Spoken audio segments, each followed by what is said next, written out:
এই বিড়ালটার 6টা বাচ্চা হয়েছিল। তা বাচ্চাগুলোকে না খেতে পেরে আস্তে আস্তে 3টে বাচ্চা মারা গেল। আর এত বৃষ্টি হচ্ছে, বিড়ালটা কোথায় থাকে, বাইরে বার হতেও পারছে না, ঠিকভাবে খেতেও পারে না, তার জন্য বাচ্চাগুলো আরোই অসুস্থ হয়ে গেছে।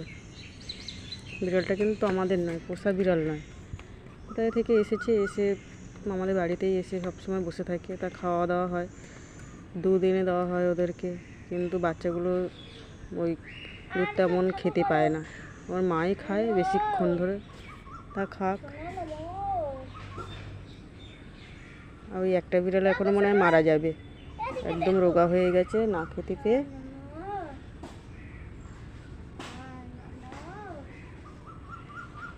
বিস্কিট আর দুধ দেওয়া আছে, ওরা খাচ্ছে।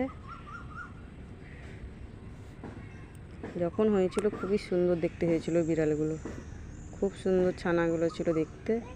এখন আস্তে আস্তে বড় হওয়ার সাথে সাথে ওর মায়ের দুধ তো তেমন পায় না, আর ভাত দিলে ভাতও, ছোটো বাচ্চা তো খেতেও পারে না, ওর মাই খায় ভাত টাত যা দেওয়া হয়। 3টে আপাতত বেঁচে আছে আর 3টে মারা গেছে।